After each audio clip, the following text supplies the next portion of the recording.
Bienvenidos a Bonita Radio. Esto no es un cuento, esta es la verdad. Breves segundos, la periodista Carmen Enita Acevedo estará con ustedes. Bonita Radio está disponible en Facebook, Instagram, X, Spotify, YouTube, iVoox y iTunes. Agradecemos a nuestros auspiciadores. Cooperativa Seno Gandía, solidez y futuro. Vegaco, de tu lado siempre. Nuestras transmisiones son viables también gracias al apoyo de ustedes. Pueden enviar sus donativos accediendo a bonitaradio.net. Allí podrán realizar su aportación a través de PayPal o tarjetas de crédito. También pueden acceder a ATH Móvil Negocios y realizar un donativo a Bonita Radio o a Periodismo 21. Pueden enviar un cheque o giro postal a PMB número 284, P.O. Box 194000, San Juan, Puerto Rico 00919-4000. Bonita Radio, esto no es un cuento, esta es la verdad. Con ustedes, la periodista Carmen Enita Acevedo, en directo desde el estudio Roberto el Indio Acevedo. Muy buenos días, espero que estén súper bien hoy, 4 de febrero, miércoles del 2026 a las 8:06 de la mañana en Bonita Radio, en Noticias con Café. Vamos a descubrir lo que después que ayer Pedro Cardona Roy nos dijera que fue una sesión ejecutiva que se celebró en la legislatura para después dar paso al descargue del proyecto de la zona marítimo terrestre de la autoría de Carlos Johnny Méndez. Descubriéramos con relación al tracto que ha seguido ese proyecto después que hubo 2 vistas públicas entre mayo del 2025 en la Cámara de Representantes. Todo lo que descubrimos a partir de hurgar lo que se conoce como el Sistema Único de Trámite Único Legislativo, el SUTRA, Sistema Único de Trámite Legislativo, que da cuenta de cómo se mueven los proyectos en la legislatura.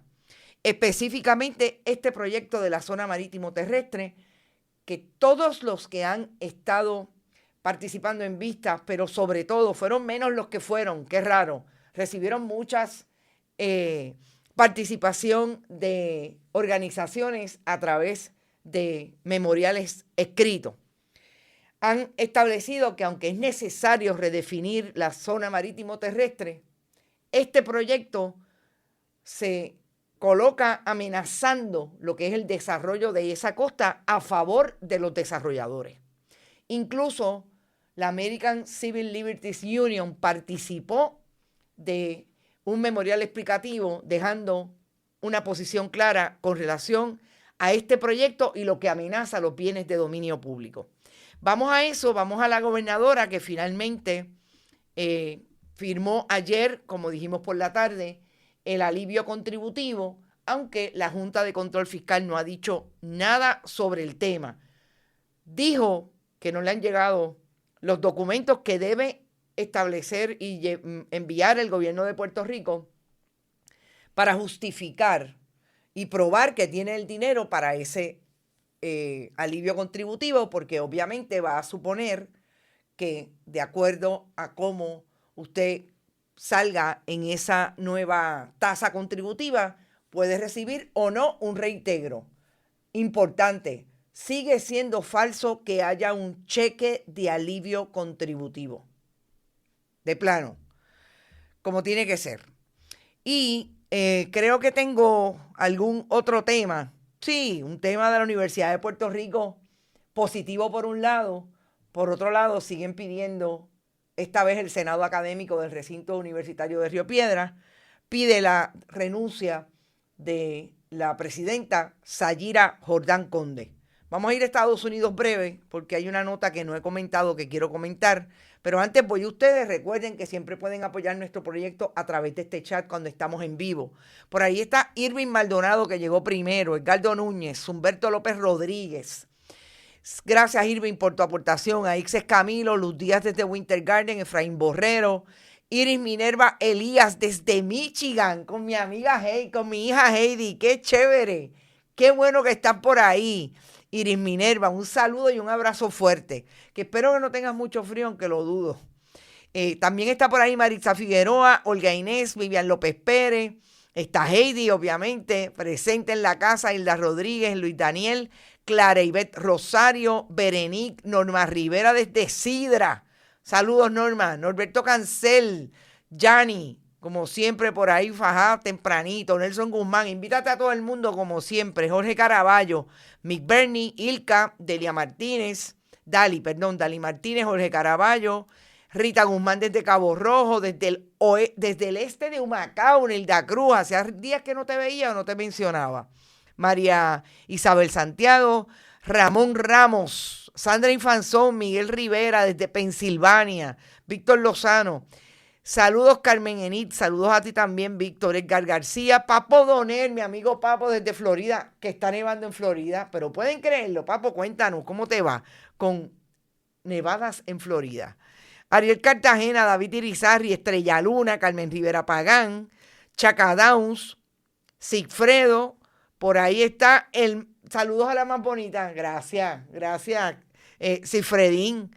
Y miren, Irmita Mivaldi, que eso a veces llega tarde y dice, me lo perdí. No, nunca es tarde si la dicha es bonita radio. Miren, yo quiero ir a una noticia que circula hace unos días. Yo no la había comentado, pero yo quiero comentar en lo que me parece importante decir que está ocurriendo ya en Estados Unidos con relación a los casos de los inmigrantes. Este niño, Liam Conejo, fue detenido por las autoridades de ICE. Los operativos nefastos de ICE en Estados Unidos, que ustedes saben que tienen mínimamente a niños como este niño, Liam Conejo, de 5 años, detenido con lo que fue una manera de las autoridades llegar a su padre y a su madre. Lo detuvieron a él en la carretera, lo rodearon y lo llevaron, hicieron que tocara la puerta de su casa y precisamente allí estaban sus padres. Así que fue detenido, no la madre no se encontraba en la casa, pero fue detenido el padre. A este niño lo ingresaron en prisión, en un centro de detención, donde hay hoy 67,000 inmigrantes entre todos los centros de detención, detenidos precisamente en estas condiciones. Hay hasta niños que son llevados incluso cuando no hay ni siquiera un adulto para representarlo a los tribunales. Estados Unidos en el 2026. Y este niño, el tribunal falló en favor de él y de su padre. Precisamente cuando ambos se encontraban en ese centro de detención y salió el pasado lunes.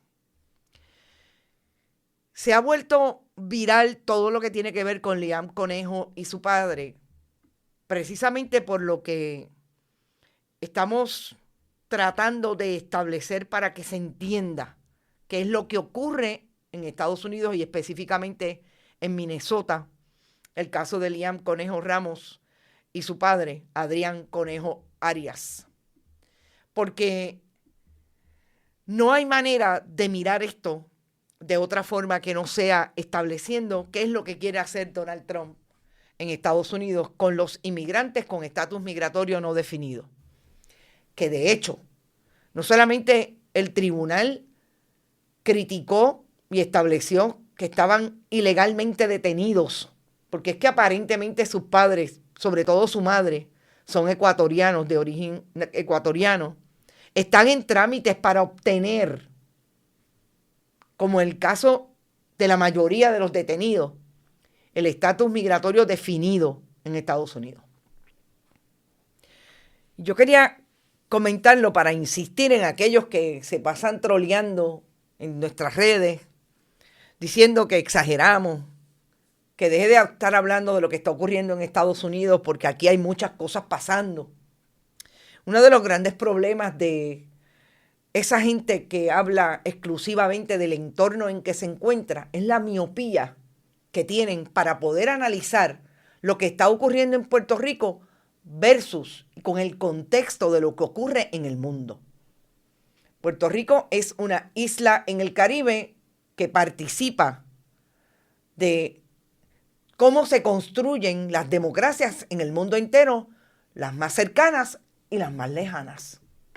Y esas referencias son importantes para poder ser responsable a la hora de analizar.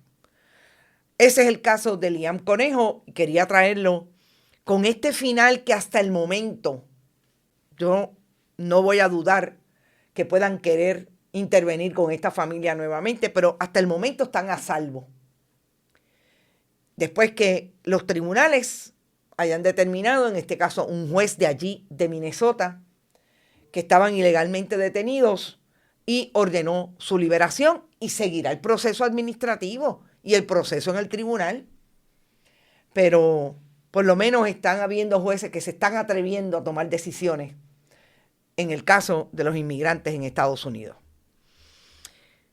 Hay una nota que sacó el presentador Jay Fonseca que yo quiero traer porque me parece que es de esas notas que deberían estar, como mismo dijo Jay, en los billboards, las vallas publicitarias pagadas por el gobierno de Puerto Rico con la chequera del pueblo de Puerto Rico. Para esto deberían haber buenas campañas de publicidad. Pero al gobierno de Puerto Rico lo único que le importa hoy es sacar a la gobernadora estableciendo que ella te va a traer un cheque para que tengas más dinero en el bolsillo, lo que resultó ser falso.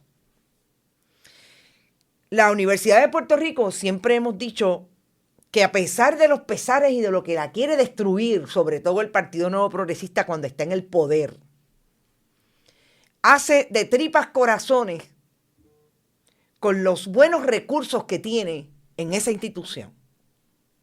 Ese es el caso de la Escuela de Farmacia, del recinto de Ciencias Médicas de la Universidad de Puerto Rico, que tiene nada más y nada menos que un 87% de sus alumnos pasando la reválida desde la primera vez, lo que lo convierte en la escuela de farmacia más exitosa de todo Estados Unidos, porque como sabemos, la colonia también entra para algunas cosas. Esto es bien interesante también, porque para fondos no muchas veces entramos, pero para algunas cosas como esta, contamos como esa relación colonial con Estados Unidos para traer los números, si sobresalimos o no sobresalimos, nos quedamos atrás en relación a programas de salud. Y ese es el caso de la Escuela de Farmacia. En todo Estados Unidos le pasó a Harvard, le pasó a las grandes universidades estadounidenses, a Johns Hopkins, a todas las universidades que tienen standing número 1 en el manejo de la educación médica de salud en Estados Unidos. Es Puerto Rico la que en un 87% sus estudiantes desde la primera pasan el examen, pasan la reválida. Pero yo quiero que ustedes escuchen lo que dijo Pedro Reina, que es un profesor de la Universidad de Puerto Rico en la Facultad de Estudios Generales. Porque este contexto es importante cuando habló con Jay con relación a este asunto. Vamos a escucharlo y regresamos al análisis. Informar que la Escuela de Farmacia del Recinto de Ciencias Médicas, encabezada por la doctora Wanda Maldonado, es la número 1 en el pase de la reválida de farmacia en Estados Unidos. Perdóname, que la Escuela de Farmacia de la Universidad de Puerto Rico, Recinto de Ciencias Médicas, es la número 1 en todos los Estados Unidos en fase de reválida. 87% de los estudiantes de la Escuela de Farmacia del Recinto de Ciencias Médicas aprueban la reválida en el primer intento. Y esto es importante porque esa facultad apostó hace varios años, hace más de una década, a una reformulación de su currículo y se la encomendó a un humanista que se llama Ángel Villarini Jusino, un colega de mi departamento de estudios. Ellos desarrollaron un currículo basado en competencias, es decir, no simplemente cuánta química tienen que saber nuestros estudiantes, sino que otras competencias, soft skills, educación general tiene que tener un científico que se dedique a la farmacia para cumplir con sus objetivos.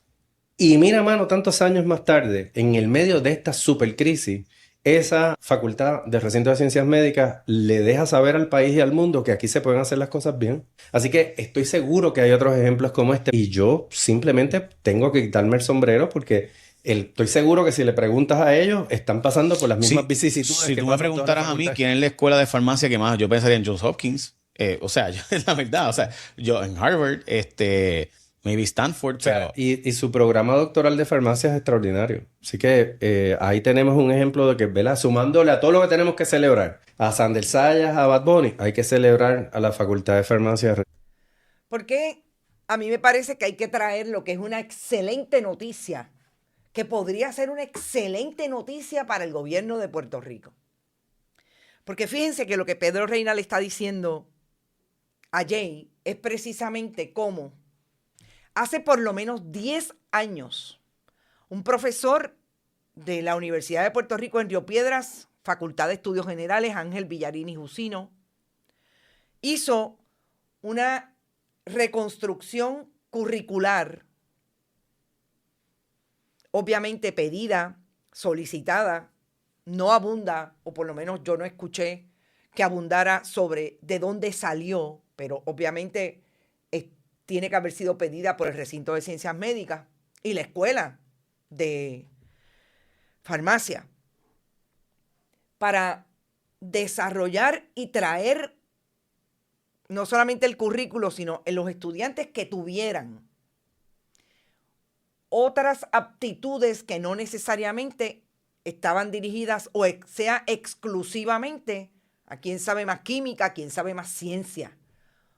Otras destrezas y conocimientos para desarrollarlos en una escuela que precisamente va a atender más tarde todo lo que ese estudiante pueda desarrollar o no en materia de ciencias, porque en efecto lo que produce la escuela de farmacia debería ser especialistas en farmacia, en todo lo que tiene que ver con la farmacología.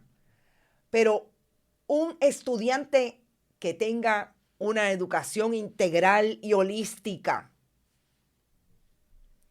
esa especificidad, ese trabajo de conocimiento, de desarrollar currículos, de desarrollar estudiantes, de desarrollar la mirada crítica en la admisión de esos estudiantes, que tuvieran ese perfil completo en otras materias, en otros, él le llama los soft skills, en otras destrezas, realmente es lo que le ha producido a la Universidad de Puerto Rico, Recinto de Ciencias Médicas, Escuela de Farmacia, 10 años más tarde, la excelencia que obviamente tiene porque sus estudiantes en un 87% pasan la reválida de la primera vez. Lo que no logran universidades que están no solamente dotadas de más presupuesto, dotadas de más proyectos responsables para el académico, para el estudiante, para la investigación y el desarrollo. Porque sabemos que lo que logran aquí, aquellos que quieren investigar un poquito más, salirse del salón de clase, tener oportunidad de llevar a sus estudiantes a lo que está ocurriendo en la vida real, fuera de los portones de la universidad, pasan la salsa y el guayacán. Ustedes han visto eso, esa imagen de la Universidad de Puerto Rico desplegada en una super campaña. No, porque no quieren decirle al país que lo que tú haces bien en la Universidad de Puerto Rico produce.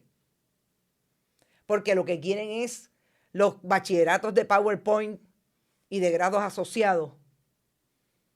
Para lo que no existe en la Universidad de Puerto Rico. Para eso existen otras instituciones y son igualmente válidas. Pero la producción del conocimiento no se define en la Universidad de Puerto Rico haciendo bachilleratos de PowerPoint o grados asociados de oficinistas o otros oficios que muy bien se suplen desde otros esfuerzos académicos. Esa es la buena noticia. La mala noticia: a Sayira Jordán definitivamente no la quieren en la Universidad de Puerto Rico. Sayira Jordán, hasta el Senado académico. Ustedes saben que ha habido informaciones que ponen a la Junta discutiendo con sus diferentes representantes, sobre todo estudiantiles y académicos, lo que plantean que debe ser la salida de la presidenta Sayira Jordán porque tiene estilos hostiles, porque lo que quiere establecer en el proyecto universitario no está de acuerdo precisamente a lo que debería ser la Universidad del Estado. Muchísimas discusiones, y lo último, lo que hizo la administración universitaria de Sayira Jordán, que dejó sin resguardo y sin protección a toda la comunidad trans de la Universidad de Puerto Rico. Sacaron los programas para esa comunidad porque alegan que se van los fondos federales y hay que sacrificar a la gente por los fondos federales. Pues el Senado académico, que es lo último que pasó, tuvo una presentación pública donde hacen hincapié en que el pasado 29, y eso ocurrió en la Junta de Síndicos de la Universidad de Puerto Rico, se quedó Sayira Jordán sin votar de esa presidencia por 2 votos. Y establecen que la presidencia ha incumplido con su deber ministerial de responder a los requerimientos de información de los organismos universitarios, ha desatendido instrucciones expresas de la Junta de Gobierno y ha mostrado una preocupante falta de compromiso con la transformación y el fortalecimiento del sistema universitario. Es decir, gente, que esta certificación, que lo que produce el Senado académico es una certificación, fue aprobada unánime el jueves. Y allí estaba la rectora del recinto, Angie Varela Yabona, quien es la presidenta del Senado académico. Aunque estaba presente en la reunión, no estaba presente cuando se presentó la moción. ¿Qué les puedo decir? Hay gente que huye, así como los que vamos a hablar ya mismo, de los que huyen de su responsabilidad para tomar decisiones en la legislatura de Puerto Rico. Pero Sayira Jordán definitivamente está siendo colocada en la esfera pública como una persona que no toma decisiones a favor de la universidad según los organismos universitarios. Pero sobre todo, lo más que llama la atención es que no le da información a los organismos ni a la Junta de Gobierno de la universidad. Eso nada más la pone igualito que está la gobernadora de Puerto Rico, sin entregarle información a la Junta, limitando la información que le entrega a los periodistas para que le informen al país, apoyando las enmiendas a la ley de transparencia precisamente para seguir poniendo el pie para que no haya información pública y limitar el acceso de las personas a conocer lo que está ocurriendo en el gobierno, etc. Y de ahí tenemos que decir que Sayira Jordán también tiene el problema de que los proyectos que tiene para la universidad son las carreras cortas. No hay nada más en la bola, no hay un plan estratégico que realmente fortalezca lo que es la Universidad de Puerto Rico, fortalezca programas y desarrolle hacia el futuro de programas como la Escuela de Farmacia, que está haciendo lo que tiene que hacer, produciendo para el país. Yo les debo una información que voy a traer eventualmente de una conferencia que yo asistí hace 2 semanas con relación a la industria de los dispositivos médicos, cómo se desarrolla en Puerto Rico esa industria a nivel de la manufactura. Y había participación de la Universidad de Puerto Rico.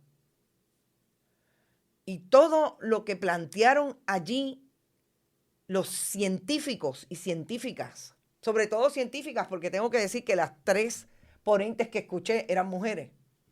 Había un científico puertorriqueño, pero que está trabajando en Estados Unidos y vino a la conferencia.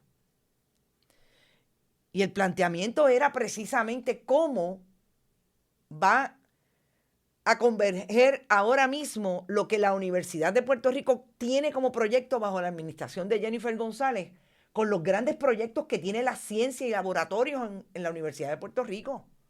No es posible.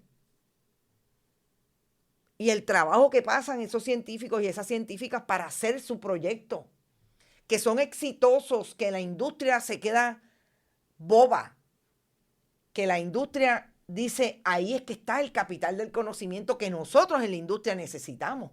Nosotros necesitamos de esos ingenieros que saben manejar polímeros, plásticos, en la industria farmacéutica y en la industria de otras áreas, pero allí se estaba hablando sobre todo de la industria de los dispositivos médicos, que Puerto Rico tiene una gran cantidad de manufactura de esa área.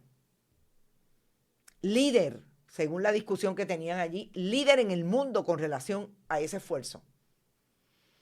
Pero la Universidad de Puerto Rico tiene un proyecto para convertir la universidad y sus recintos en talleres de carreras cortas. Vamos a otro tema.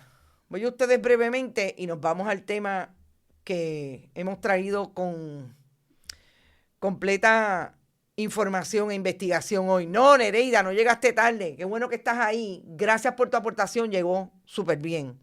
Milagro Fontán también está llegando. La educación holística como debe ser. Educación e instrucción no es lo mismo. Exactamente. La importancia de tener profesionales, dice De Sibone, de la ingeniería con conocimiento humanista, ingeniería civil y eléctrica con conciencia. Eso hace otros proyectos y aportaciones al país y al mundo. Exactamente. Yo estoy segura que es posible que lo entienda Sayira Jordán, pero no le interesa ese desarrollo. Le interesa lo que es más breve, que no es, vuelvo y repito, una misión de la Universidad del Estado. Esa misión la tienen otros. La UPR se respeta y Sayira Jordán no lo entiende. Gracias por tu comentario. Buen día y un poco tarde aquí, Alberto, tranquilo. Si Jordán no entiende el conocimiento no tiene el conocimiento para dirigir la UPR, es otro mueble sin uso, dice Sandra. Ilka dice, a la troglodita gobernadora no le importa la UPR porque esta no estudió en ella. ¿Será que no tenía el promedio para entrar? Ilka, deja eso, yo no sé, honestamente.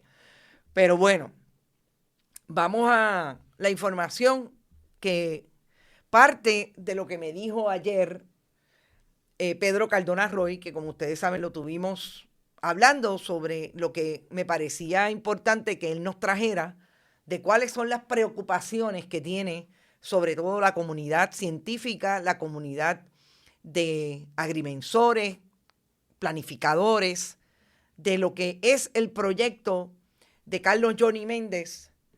Y él es el autor de ese proyecto, pero sobre todo la presidenta de la comisión, que esto es interesante, la presidenta de la Comisión de Recursos Naturales. Señor presidente, para pedir la abstención del proyecto del Senado 631. Se autorizó. Gracias. Presidenta de la Comisión de Recursos Naturales, esa que ven ahí al lado de Johnny Méndez, Elinet González Aguayo. Nosotros empezamos a manejar este tema desde bien temprano, en que Bonita Radio se colocó como un proyecto de contenido diario. Y empezamos en el 2018 a manejar todo lo que tenía que ver, por lo menos yo desde mi posición de periodista de investigación, lo que estaba ocurriendo en las zonas costeras de Puerto Rico. Fíjense que estamos hablando de 8 años. Y bien temprano en nuestro proyecto diario nos dimos cuenta que definitivamente era un tema que había que trabajar con investigación. Ahí está todo lo que hicimos con relación a la bahía estuarina de Jobos en Salinas, todo lo que se dio alrededor de las comunidades y las protestas que se dieron, Campamento Carey y de las comunidades del oeste en relación a Sol y Playa. Y siempre la zona marítimo terrestre, bien de dominio público, era el punto más importante, porque es donde precisamente se establece si el Departamento de Recursos Naturales, cuando va a definir un deslinde, lo puede dar porque está correctamente otorgado, porque no invade la zona marítimo terrestre, bien de dominio público, zona de salvamento. Y eso es importante porque ahí es donde empiezan las definiciones a establecer cuándo es que usted puede desarrollar en la costa o no puede desarrollar porque interviene con esa zona marítimo terrestre que está definida en el reglamento 4860, en leyes del siglo, principios del siglo XX, yo creo que la ley de muelles es del 19, o sea, hay toda una gama de legislación, finalmente también de reglamentos, que establecen cómo es que el desarrollador y el Departamento de Recursos Naturales tienen que entrar a definir esa zona marítimo terrestre para que le puedan dar luz verde a los diferentes desarrollos. Cuando Pedro Cardona Roy nos dijo ayer que había una intervención de una sesión ejecutiva antes de la aprobación de este proyecto la semana pasada, para nosotros fue nuevo, porque nosotros sí sabíamos que había habido vistas públicas. El 28 de mayo del 2025 hubo una primera vista pública. Hubo una segunda vista pública, específicamente a esos meses, junio, julio, y para de contar. Y nosotros también establecimos ayer que, según lo que nos dijo Pedro Cardona Roy, uno de los que participó de esa sesión ejecutiva es el licenciado Patricio Martínez Lorenzo. Y esa publicación que tienen ahí es precisamente de Patricio Martínez Lorenzo y su socio, como lo describe Agustín Rojo Montilla, presidente de la Asociación de Constructores de Puerto Rico, en medio de la vista pública del 28 de mayo. Y por eso quise traerlo con el esfuerzo que trajo esa publicación, porque estas son las redes de la Asociación de Constructores de Puerto Rico, que son los que nosotros ayer tuvimos conocimiento que participaron de esa sesión ejecutiva. Y cuando hablamos de una sesión ejecutiva, recordemos que las sesiones ejecutivas no admiten público, no son vistas públicas, son sesiones que así lo se define, ejecutivas, en este caso con la Comisión de Recursos Naturales de la Cámara, que preside precisamente Elinet González Aguayo. La misma Elinet González Aguayo, que estaba hablando bajito con el presidente de la Cámara, Carlos Johnny Méndez, pero dejaron el micrófono abierto y se escuchó cuando ambos estaban dilucidando quiénes iban a votar en contra o se querían abstener de votar por el proyecto 25 que redefiniría la zona marítimo terrestre. Esa sesión ejecutiva y las dos, antes de pasar a la sesión ejecutiva, las dos vistas públicas se dieron 19 y 28 de mayo.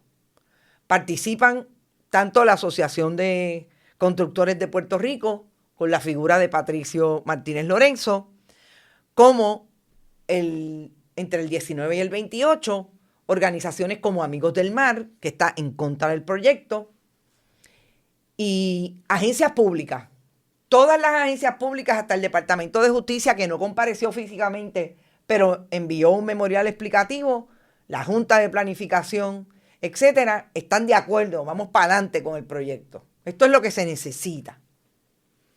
Lo que alega el desarrollador, los desarrolladores representados por la Asociación de Constructores, es que esto le otorga certeza legal al proceso de deslinde en el Departamento de Recursos Naturales. Tengo que decir que tanto Amigos del Mar como la ACLU, como científicos en el caso de precisamente la Universidad de Puerto Rico, Sea Grant, Roberto Chaparro, han dicho que en efecto debe haber una redefinición de la zona marítimo terrestre, que debe acordarse con científicos, con los profesionales de la agrimensura, que son los que trabajan los deslindes en el Departamento de Recursos Naturales, cuando los hay, porque miren, hay uno solamente ahora mismo.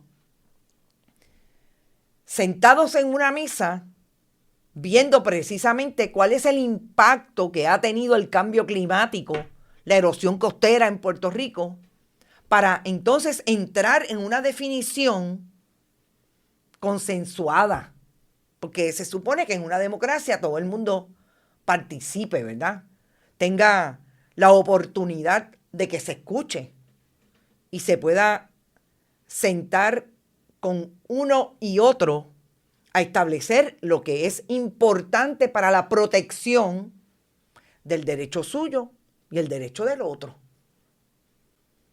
Del que no tiene dinero para invertir políticamente en un candidato, pero tiene toda la capacidad para llevar a ese candidato a que vea por qué ese proyecto no cumple con lo más importante, que es la protección de los bienes de dominio público.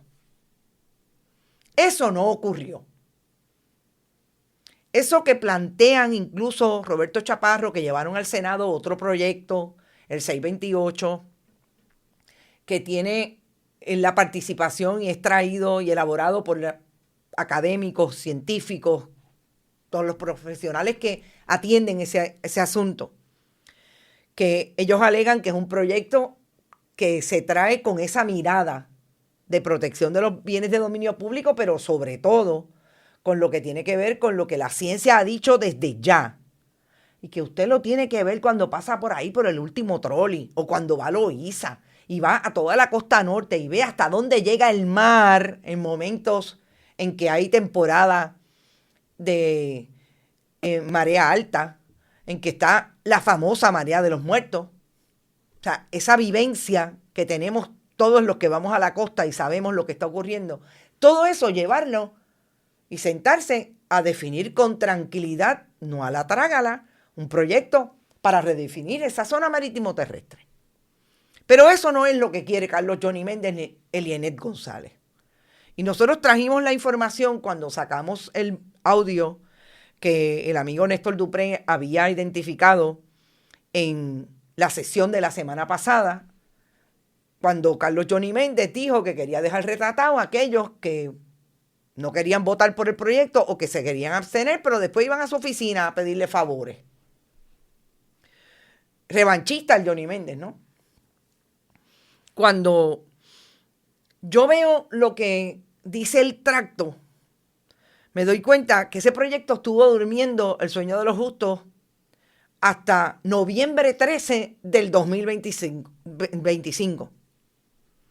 Lo que pasó el 13 de noviembre del 2025 es que hay una sesión ejecutiva donde, según lo que plantea el amigo Pedro Cardona Roy y otras fuentes que me lo confirmaron, reconfirmaron, participó Patricio Martínez Lorenzo, el socio de Agustín Rojo en la Asociación de Constructores de Hogares, de Puerto Rico.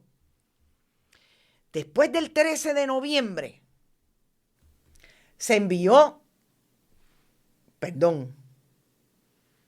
después del 28 de mayo se envió a reglas y calendario para que se pusiera en calendario para votarse, porque se emitió un informe y voy a verificar si en efecto el informe se emitió el 13 de noviembre o se emitió, sí, el 13 de noviembre. Pasaron 6 meses, no pasó nada con el proyecto. El 13 de noviembre hay una vista ejecutiva y ese mismo día bajaron un informe positivo de la medida. Estamos de acuerdo, vamos para adelante con el proyecto. 13 de noviembre, 6 meses más tarde, de las 2 vistas públicas. No pasó nada del 13 de noviembre hasta el 27 de enero, la semana pasada, que en efecto lo bajaron por descargue y lo aprobaron. Con ese intermedio interesante de micrófono abierto que da cuenta de lo que piensa Elinet González Aguayo, legisladora del distrito del área norte, Dorado, Vega Baja, que sufren de los mismos problemas de las marejadas y lo que está ocurriendo en la costa, la erosión costera, etcétera, etcétera. Pero tanto a Johnny Méndez como a ella hay una intervención también de los donantes del partido, que son donantes del Partido Nuevo Progresista, como donantes de Proyecto Dignidad, como donantes del Partido Popular, porque así lo establecí claramente, y en un caso de uno que no llegó, pero que intentó llegar al Senado, de un candidato de Victoria Ciudadana, Ramón Cruz.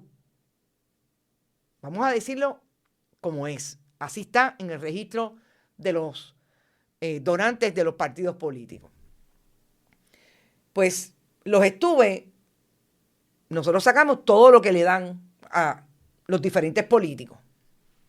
Pero es que este tracto nos trae a los Montillas Rojos.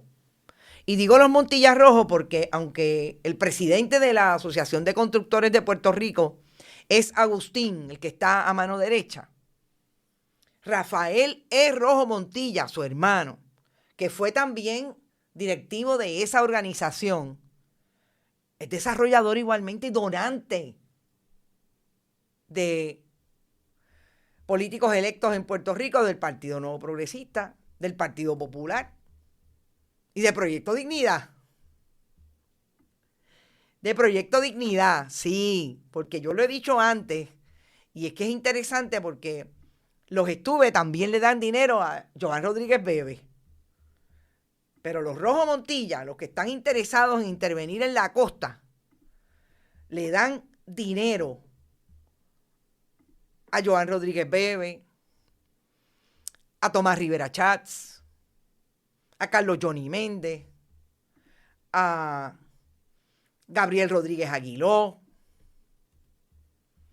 a políticos del Partido Popular como la ex vicepresidenta, y déjenme ponerlos aquí para que lo tengamos súper claro, del Senado por el Partido Popular.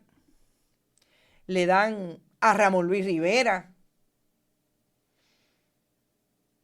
a Marieli González Huertas, la expresidenta del Senado del Partido Popular, José Luis Dalmau, presidente. Fíjense, no le dan a José Luis Dalmau, le dan al ex senador que precisamente dirigía la Comisión de Reglas y Calendario, o era el portavoz de la pasada administración legislativa, José Aponte Dalmau.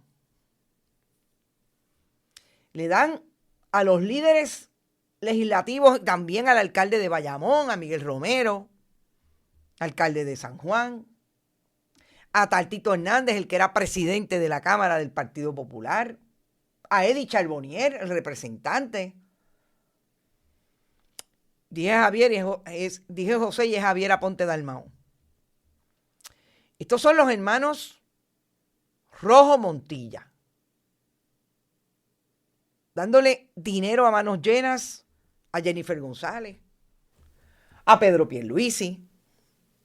Y para que ustedes tengan una idea, del 2019 al momento, esta familia, estos hermanos han invertido 56.181,88 en los políticos electos en Puerto Rico. Y ayer Tomás Rivera Chats Tomás Rivera Chats no decía nada porque después de los 3 publicaciones en el muro de su Twitter y de su Facebook que hizo sobre Bad Bunny, parece que se quedó sin tinta y no puede mover los dedos.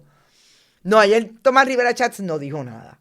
De hecho, vamos a hablar ya mismo de la reforma contributiva a la que no asistió, a la famosa firma de la ley para el alivio contributivo. No hay reforma, la mató la Junta de Control Fiscal. Pero ayer decía Pedro Cardona Roy que habían super PACs como Democracia es Prosperidad e inversionistas políticos del desarrollo en Puerto Rico que habían mantenido políticamente a Carlos Johnny Méndez y a los que presentaron este proyecto. Pues si sacamos a los Estuve, tenemos que sacar a los Rojo Montilla, porque son parte de los que están ahí, que tienen intereses en esa legislación, y en el caso de los Rojo Montilla, un interés tan grande que llevaron a quien es su socio, identificado así, lo estoy diciendo como lo dicen ellos en sus redes, el licenciado Patricio Martínez Lorenzo, que como dije, en la década del 90 fue el que presentó y desarrolló el reglamento 4860, pero en el 2026 y antes, en los últimos años, ha sido un socio de la Asociación de Constructores que cree que hay que meterle mano a la definición de zona marítimo terrestre y echarla más para el frente, más para atrás, para que puedan desarrollar como quieren los desarrolladores en la costa. Ese es el tracto que delata realmente a los inversionistas. Porque, por ejemplo, Gabriel Rodríguez Aguiló se ausentó de la votación del proyecto 25 y es uno de los favorecidos por los inversionistas y donantes, los hermanos Rojo Montilla, que lo que le han dado, también le han dado al Partido Popular, a Proyecto Dignidad, en el caso de Joan Rodríguez Bebe, $2,000, a Javier Aponte Dalmau, mal tasado, $1,500, y a la ex vicepresidenta del Senado, Marieli González, $1,000. Pero está bien claro todas las veces que le ha dado a Gabriel Rodríguez Aguiló y se ausentó de la votación. ¿Por qué ustedes creen que se ausentan? Porque ellos saben quién les da dinero. Ellos saben cuál fue el tracto. Ellos saben que Elienet González, y no lo tengo confirmado, pero me encantaría saber si a esa vista, a esa sesión ejecutiva, perdón, no es vista, sesión ejecutiva, Gabriel Rodríguez Aguiló estaba allí sentado. Si es parte de la comisión. Elienet González estaba, que es la presidenta de la comisión. Por eso hablaba tan molesta contra, miren, los que tenía detrás en la banca, que todos quieren votar en contra del proyecto 25. Importante, súper importante. Y no olvidemos, porque es que son los mismos, no importa dónde estén. La hoy senadora independiente, que se fue de Proyecto Dignidad porque ya no la representa Proyecto Dignidad, la fundamentalista católica, recibe chavitos de los hermanos rojos de las familias Tuve, sin problema. Porque ella quiere que se desarrolle la costa, porque ella quiere que haya desarrollo económico. ¿A cuenta de qué? Vuelvo y repito. Las comunidades tienen sus posturas a base sobre todo de lo que le ha dicho la ciencia, de lo que le han dicho aquellos que han estado en la lucha precisamente de los bienes de dominio público que se han intervenido a través de los 48 municipios costeros. A veces nos enteramos cuando ya está allí el portón cerrando la playa. Ha habido muchísima cobertura. Eso fue lo que en un momento trajo Eliezer Molina como bandera para llegar a la legislatura. Tiene un proyecto de deslinde nacional que hay personas como Pedro Cardona Roy que tienen sus discrepancias con relación a ese proyecto. ¿Qué va a pasar? Yo les tengo una mala noticia también. Estos son donantes de Tomás Rivera Chats, el presidente del Senado. ¿Qué va a hacer Tomás Rivera Chats? Yo no dudaría que haga, como dijo ayer Pedro Cardonado Roy, un monstruo para decir que está cumpliendo. Y finalmente es lo mismo. Le meten las manos, limitan la capacidad de la gente de llegar a los bienes de dominio público, dándole la capacidad a estos de tener una definición que puedan llegar hasta donde quiera. Decía una amiga esta mañana, es que no hace ni sentido porque quieren construir en los acantilados. Pues sí, es posible. ¿O no recordamos el caso de Aguadilla, de Riff? Cómo incluso dañaron la cueva, intervinieron con una cueva. Y el Departamento de Recursos Naturales, bien, gracias. Finalmente, la gobernadora dice que ella firmó el alivio, pero no ha dicho, que es bien importante que lo diga de alguna manera, lo que piensa la Junta, porque todo el mundo sabe que la Junta le dijo que tenía que darle una evaluación del impacto fiscal de las medidas y no se lo ha entregado.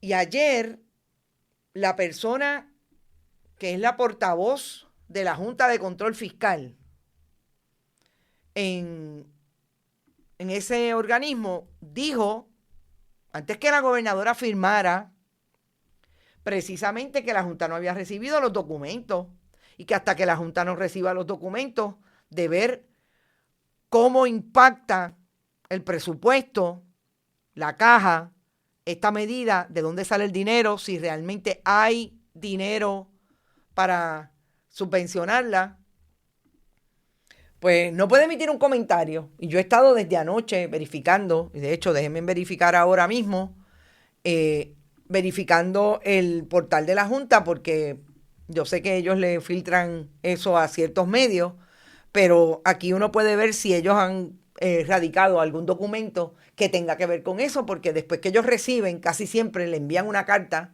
a la gobernadora o al que ellos le han pedido la información contestándole. No hay ninguna carta hasta el momento. Así es que la Junta no sabemos. El gobierno tiene 7 días después que apruebe una ley para entregar esa información y que la Junta pueda emitir una opinión. Si está de acuerdo o no está de acuerdo. El detalle sigue siendo, hoy estamos a 4. La gobernadora dijo que esto se iba a implementar para este periodo, ciclo contributivo. Y el ciclo empieza el 9. Es decir, el lunes. 7 días.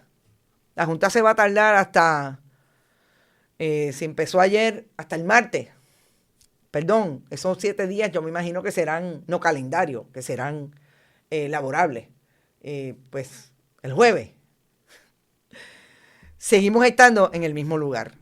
Con relación a lo que es una promesa, como dice la gobernadora, de campaña. Volvemos, no hay cheque. Lo que hay es una tasa contributiva que usted va a poder deducir más de lo que deducía, sobre todo por esos dependientes, hasta 5,000 por cada uno, que eso aumenta supuestamente 2,500. Y finalmente, pues hay que ver si le sobra o no le sobra. Cheque, no hay. Yo me imagino bien grande con el alivio, el cheque de alivio contributivo, con el primer PNP que se preste para decir que él recibió o ella recibió ese alivio contributivo. Eso es lo que hay. Pero miren, esta fue una de las fotos que colgaron ayer cuando firmaron. No estaba Tomás Rivera Chats, como ustedes ven, mandó a Migdalia Padilla, que es la presidenta de la Comisión de Hacienda. No sé, pero en otras fotos se están riendo, pero en esta foto que dejaron en redes, ni Carlos Johnny Méndez, ni Ángel Pantoja, el secretario del Departamento de Hacienda. No se ríen. No sé qué pasará. Tampoco sé.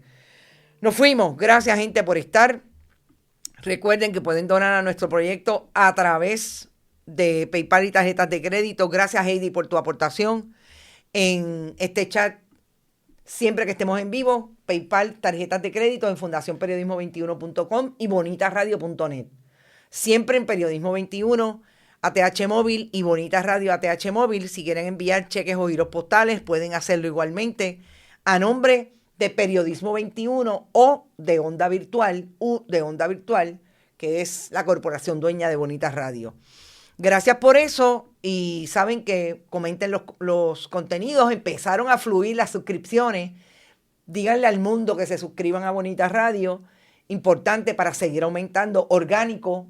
Aquí no hay dinero para ponerle a nada para empujar, como dicen en las redes. Aquí somos orgánicos. Usted quiere atender buen periodismo. Usted se quiere enterar primero de lo que está ocurriendo en profundidad, con los contextos correctos para que usted pueda entender la noticia correctamente, es en Bonita Radio. Éxito. Gracias a todos los que estuvieron y nos vemos, hoy es miércoles, a las 5 en ¿Qué Palo es Noticia? Empiecen bien el día y sobre todo traten de relajarse, como voy a tener que tratar yo, porque la verdad que las noticias están fuertes. Pero hay que seguir, no hay de otra. Nos vemos, ¿cuándo? Esta tarde a las 5. Que la pasen bien. Ojo con la lluvia, que está lloviendo mucho. Este programa fue traído a ustedes por Cooperativa Seno Gandía, solidez y futuro. Vega Coop, de tu lado siempre. No olvide que puedes realizar sus donaciones a través de ATH Móvil Negocios, a Bonita Radio o a Periodismo 21. O puede acceder a nuestra página de internet bonitaradio.net y donar a través de PayPal o tarjetas de crédito. También puede enviar cheques o giros postales a nombre de la Fundación Periodismo Siglo XXI, PMB 284, P.O. Box 194000, San Juan, Puerto Rico 00919-4000. Bonita Radio, esto no es un cuento, esta es la verdad.